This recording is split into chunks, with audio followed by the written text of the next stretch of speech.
Assalamualaikum warahmatullahi wabarakatuh. My name is Muhammad Daffa Naufal, and I shall be presenting my paper entitled Modeling of Nanomaterial Growth with Flame Enhancement. I myself am the first author, and the co-authors of this paper are Dr. Muhammad Faris Muhammad Yassin and Associate Professor Dr. Nur Azwadi Jesidik. The contents that will be presented today will include the introduction, literature review, methodology, results, and conclusion. Right, let's begin with the introduction. The nanomaterial of interest in this study is the carbon nanotube. Carbon nanotubes, or CNTs, are nanostructures that are made up of carbon atoms and take up the shape of a tube. And due to the hexagonal manner of how the carbon atoms are arranged, it exhibits the following properties. It is 100 times stronger than steel, 100 times better at conducting electricity, and 10 times better at conducting heat than copper. And due to its excellent properties, it can find itself in some applications such as drug delivery, producing field effect transistors, and composite materials. The most popular method to produce CNTs is by chemical vapor deposition, but that process is rather quite expensive as it requires heating a furnace at a high temperature for a certain amount of time.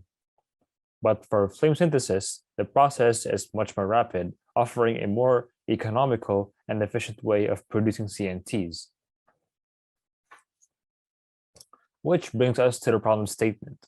Majority of flame synthesis research is geared towards non-premix flames, and that modeling work is often not paid attention to, especially for premix flames. And high resolution is needed because the detailed process that occurs at the particle scale needs to be captured to understand CNT growth in flames.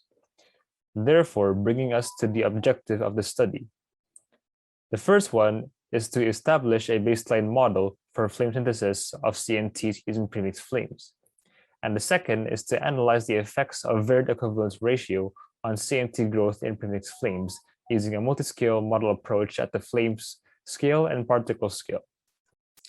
Now, here are some literatures that are relevant to this study. According to studies published by Battelle et al. And van der Waal et al., premix flame synthesis offers advantages such as the ability to vary flame composition by varying equivalence ratio and its ability to adjust flame temperature.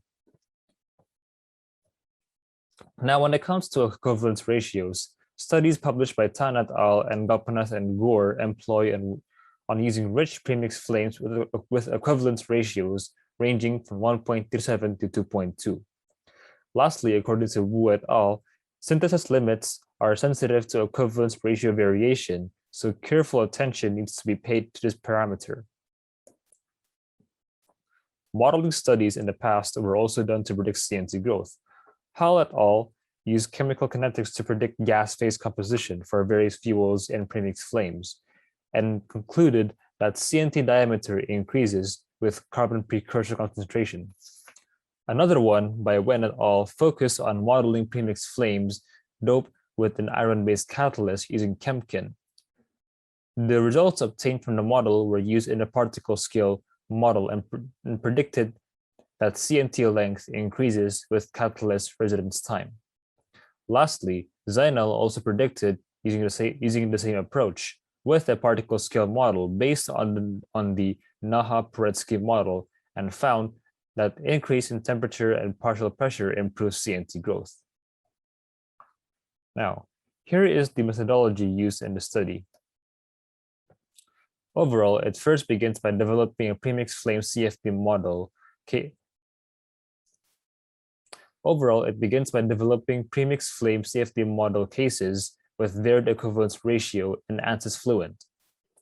And the specified range of equivalence ratio used in the study is from 1.4 to 2.2, with increments of 0.2, therefore having 5 cases. Secondly, adiabatic flame temperature and predicted CO2 mass fraction for each case is calculated. Next, the CFD models are validated by comparing its results against the calculated adiabatic flame temperature and predicted CO2 mass fraction. Lastly, the CFD data from each model is used to predict its respective CNT growth. The computational domain will be based on a setup of an in-house premix flame synthesis experiment. The flame is assumed to be symmetrical, so the domain will only cover half of the burner. Based on the figure, mesh independence is achieved at 25,000 cells, and average computational time for each case is 10 to 12 minutes. The simulation is governed by the Navier-Stokes equation and employs a pressure-based solver with the K-epsilon turbulence model. The partially premix solver is used to simulate the combustion process because with the premix solver, data of each individual species cannot be obtained.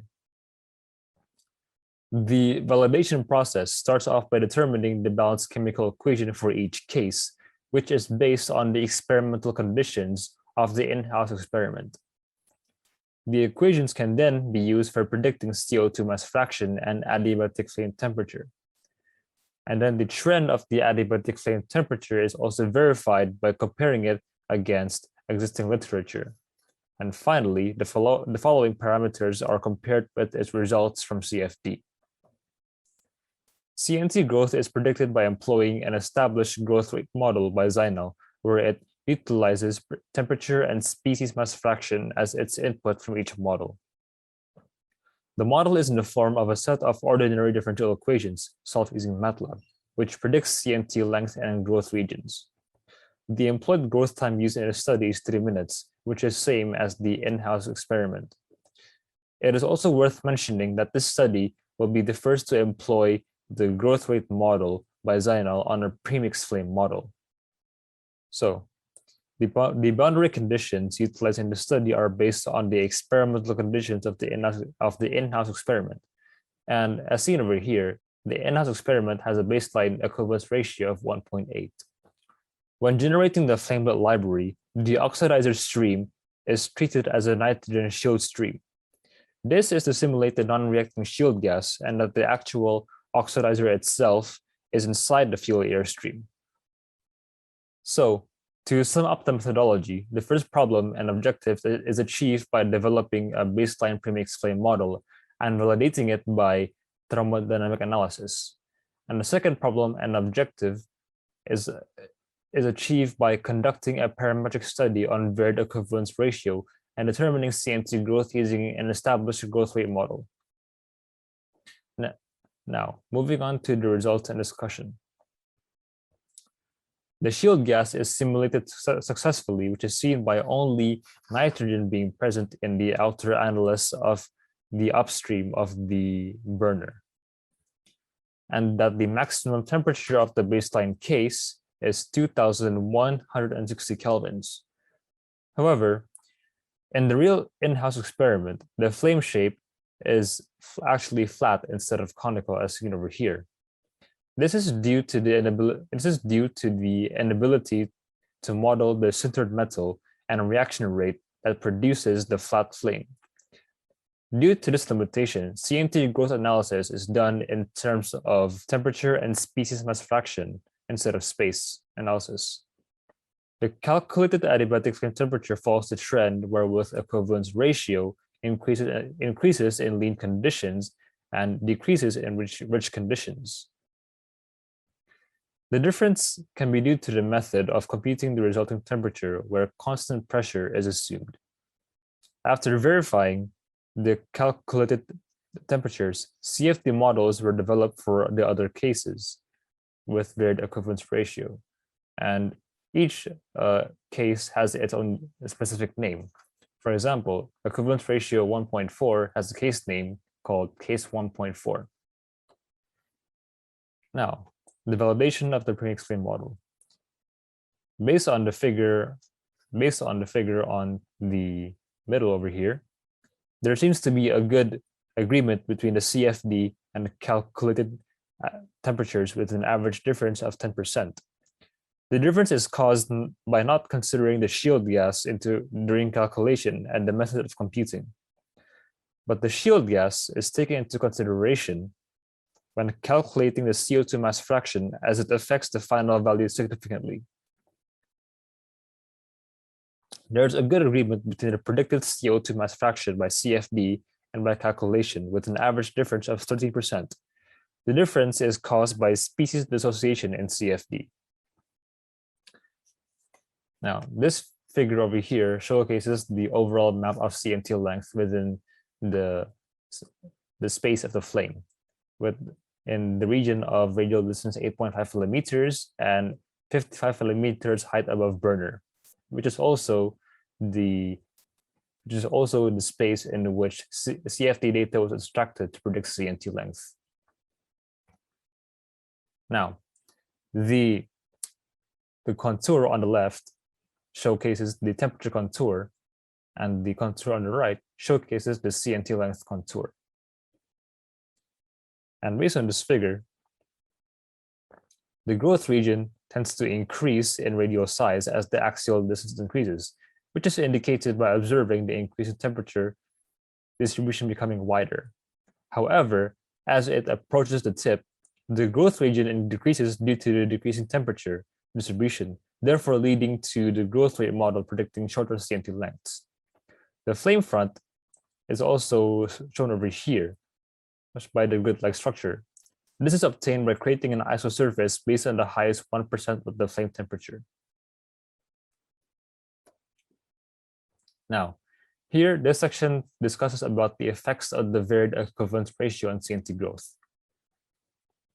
As seen on this figure, the baseline case, the predicted average CNT length was 23.5. This is shown by the numbers inside the blue boxes, which indicate the average CNT length for each case. The lowest average CNT length was found to be at case 1.4, with a length of 15 micrometers, and at the highest was found to be at case 2.2, with a length of 26.6 micrometers. This falls in line with the theory that growth rate increases with the equivalence ratio due to higher carbon supply, which is also seen on the graph of average CNT length against local methane concentration on the right over here. Back to this graph, it showcases the ranges of temperature of methane concentration where the highest 10% of CNT lengths were grown. And it is seen that the temperature range tends to decrease as the equivalence ratio increases. The various and unique range of temperatures can be due to the fact that the regions of high carbon precursor concentration vary for each case. Another observation that can be made based on this figure on the left over here is that the baseline case is seen to have the widest temperature and methane concentration range, indicating that it provides flexibility in CNT growth temperature, therefore making CNT synthesis at equivalence ratio 1.8 the most advantageous amongst the other cases. Now, to conclude, this present study models the flame synthesis of CNTs and premixed flames and the effects of a varied equivalence ratio using a multi-scale model approach. And the specified range of equivalence ratio used in the study is 1.4 to 2.2 with increments of 0.2. Lowest average CNT length was found to be at case 1.4 with a length of 50 micrometers, and the highest was found to be at case 2.2 with a length of 26.6 micrometers, which is consistent with the theory that the growth rate increases with the equivalence ratio due to increased carbon supply.